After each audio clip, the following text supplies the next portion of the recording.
ગાથા 126 એનું હેડિંગ છે, હવે કહે છે કે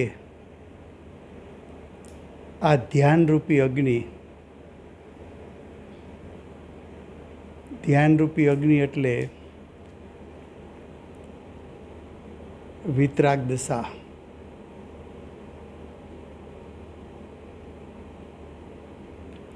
સંસારના બીજરૂપ, સંસારનું બીજ 8 દ્રવ્ય કર્મ.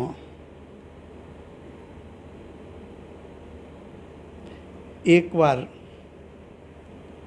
મૂળથી નષ્ટ થઈ જાય છે. ધ્યાનસ્થ અવસ્થા છે એના પ્રભાવના કારણે સત્તામાં પડેલા કર્મો એ નિજરી જાય છે. એના સ્થિતિ અનુભાગ નાશ પામે છે.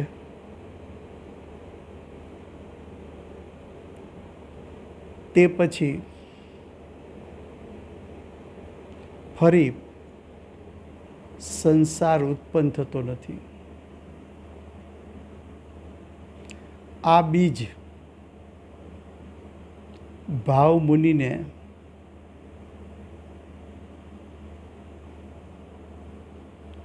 દગ્ધ થઈ જાય છે, એટલે નષ્ટ થઈ જાય છે.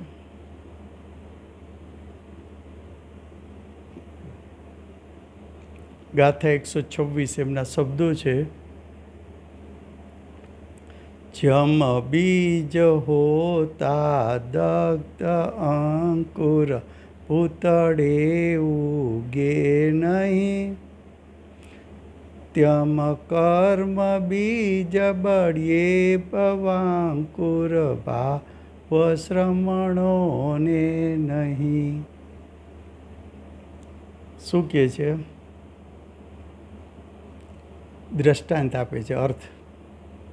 જેવી રીતે પૃથ્વી તળ ઉપર બીજના બળી જવાથી તેમાંથી અંકુર ઉગતો નથી, તેવી જ રીતે ભાવલિંગી શ્રમણને એટલે ભાવલિંગી મુનિને સંસારનું બીજ એટલે કે 4 ગતિનું બીજ દગ્ધ થઈ જાય છે, એટલે કે નાશ પામી જાય છે. તેથી સંસારરૂપ અંકુર ઉપજતો નથી.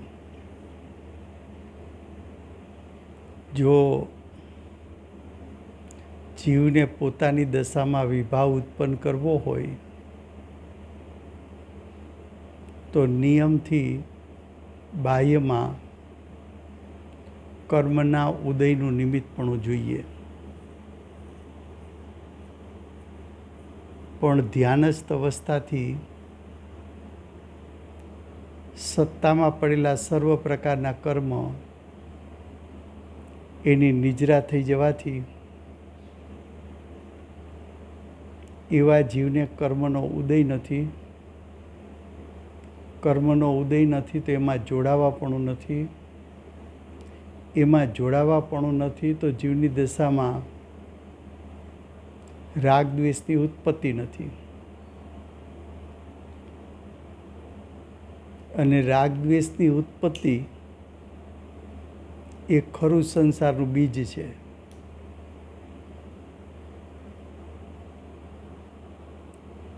તો ભાવાર્થ, સંસારનું બીજ જ્ઞાનાવરણ આદિ કર્મ છે.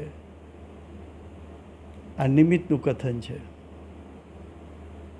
આ કથન શેનું છે? ખરેખર સંસારનું બીજ તો જીવનો વિભાવ છે,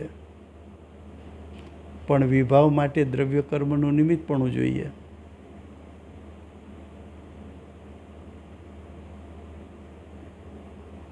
હવે કે છે તે કર્મો એટલે તે દ્રવ્ય કર્મો ભાવ શ્રમણને ધ્યાનરૂપી અગ્નિથી ભસ્મ થઈ જાય છે. ભાવ શ્રમણને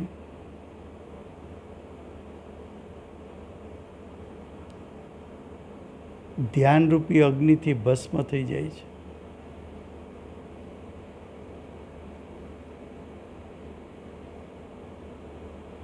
તેથી ફરી સંસારરૂપી અંકુર કઈ રીતે ઉત્પન્ન થાય એટલે કે ન થાય.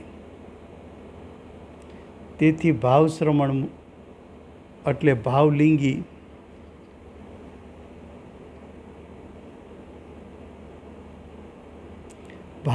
થઈને ધર્મ શુક્લ ધ્યાનથી કર્મનો નાશ કરવાનો ઉપદેશ છે. તો ધર્મ ધ્યાન અને શુક્લ ધ્યાન એ દ્રવ્ય કર્મના નાશનું કારણ છે. માટે ધર્મ ધ્યાન અને શુક્લ ધ્યાન પ્રગટ કરવું. કોઈ સર્વથા એકાંતથી એમ કહે કે કર્મ અનાદિ છે, તેનો અંત નથી, તો તેનો પણ નિષેધ છે. કર્મ ભલે અનાદિના હોય પણ જીવની સત્તાથી જુદા પડી શકે છે, જીવની સત્તાથી ખરી શકે છે. એ ખરવામાં જીવના ભાવનું નિમિત્તપણું છે. એ ખરવામાં જીવના ભાવ એટલે ધર્મ ધ્યાન અને શુક્લ ધ્યાનરૂપ જીવના ભાવ, એના નિમિત્તે કર્મો નાશ પામે છે. તો એ કર્મનો અંત આવી શકે છે.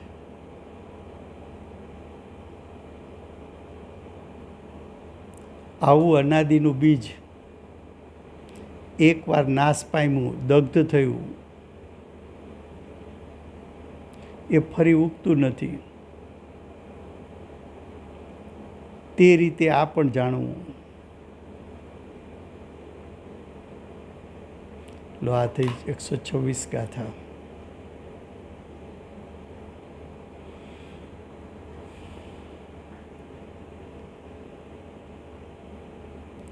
અનંત ચતુષ્ટયના ધારક શ્રી સિમંદર ભગવાનનો જય હો. ધર્મ ધ્યાનના ધારક શ્રી કુંકુંદાચાર્ય દેવનો જય હો. રત્નત્રયના ધારક પરમ કૃપાળુ શ્રી સદગુરુ દેવનો જય હો. સમ્યક દર્શન વિભૂષિત પ્રશમૂર્તિ ભગવતી માતનો જય હો. અષ્ટ જીનવાણી માતનો જય હો. પરમ દિગંબર જૈન ધર્મનો જય હો.